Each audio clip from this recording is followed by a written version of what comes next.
I didn't pay any attention to the old man until he made the world disappear. He was leaning against the bar next to Dan, shouting drunken gibberish at the two of us. Dan and I huddled closer, hoping that the view of our backs would send the old man elsewhere. And then the world disappeared. One moment we were in the bar, next to the parking lot on the east side of the city, on a planet in the inner solar system, floating in an arm of a spiral galaxy.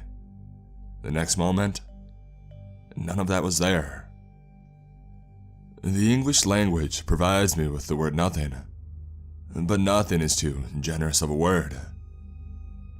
Nothing makes me think of geometry class, and I imagine the emptiness of the infinite volume of space, defined by the x, y, and z axes, before we start filling it with points and lines and planes and manifolds. But the nothing that the old man sent to us was more profoundly empty than any infinite volume from geometry class that lacks even a single point distinguished from the rest. He had taken away the axes too. The ideas of distance, area, and the volume didn't even exist where we were. Yet I knew, without physically perceiving anything, that Dan was here with me, and the old man was there too.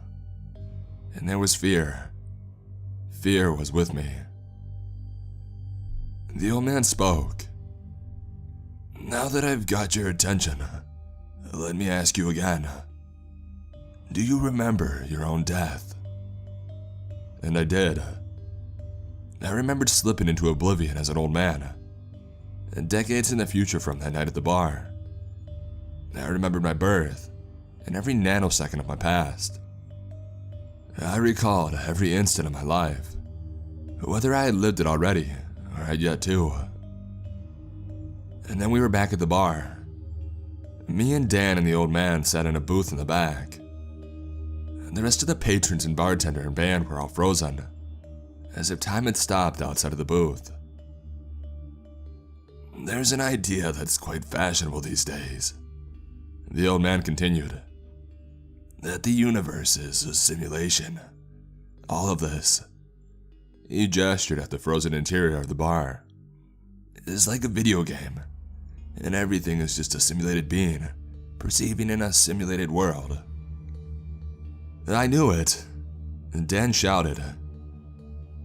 Dan had a fantastic ability to simply shrug off existential dread. He was a physics major. "And you just took us out of the simulation, into the real world, right? That's what that was."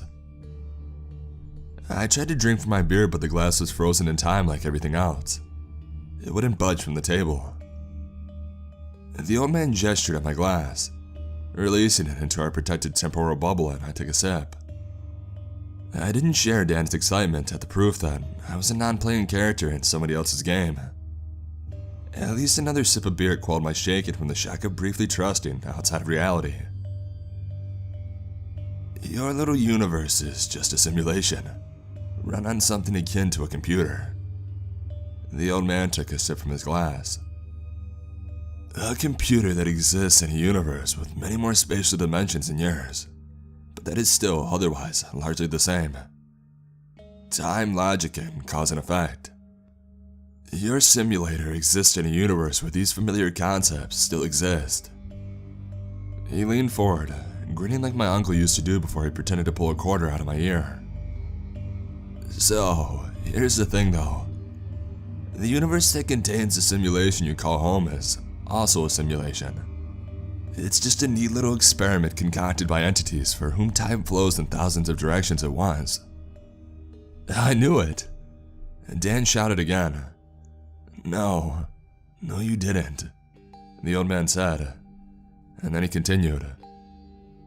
"And those entities, the ones that exist in a matrix of thousands of orthogonal temporal flows, who created the simulation in which the simulation of your own world exists, their universe is nothing more than fleeting thought, and the mind of a being so vast that calling it God would be a silly understatement. Imagine an entity so profoundly all-encompassing that even its fleeting thoughts act out worlds that contain worlds like yours. But even that being, that hyper God, is just a simulation created by entities that even it cannot comprehend. So, we're at 4 levels of simulation above us so far, Dan said. He counted on his fingers as he spoke. The guys like us, but with more directions in space, who created the simulation of Earth. The guys with thousands of different kinds of time who simulate that universe. The thinker who thought up all 3. And whoever it is that created the simulation that the thinker himself was in. The old man nodded in affirmation of Dan's arithmetic. That's 4 levels of simulation. So far. Up and up and up it continues. Each simulation existing in a world that itself is simulated. Each level vastly larger and more complex than the little toy universe in its simulator. Each level incomprehensible to beings that live inside the simulated world it contains. And where's the top? I had asked. The old man grinned like my uncle again. There are 984 levels of simulation between here. He pointed at the ground. And where I am from. We have excellent reasons to believe that my universe, 984 levels of simulation away from yours, is the true reality. Would you like to visit it? Yeah. Dan answered instantly and loudly. Wait, I said. Why? Why are you, a being that's like God to the 984th power, even here talking to us? It's a hobby of mine. I enjoy playing in the simulations like this one. Simulations that are so simple. They cannot themselves host a simulation of any real complexity. Imagine if you could go hang out with a bunch of viruses and see what they chat about. It's amusing. Of course. The difference between me and you is far greater than the difference between you and a virus. Let's go. And Dan shouted, I've got to experience this. No way, I said. The terror of the nothingness still lingered. I was afraid the somethingness of the true hyper-mega transcendent multiverse would be much more frightening. Very well, the old man said. He turned to Dan.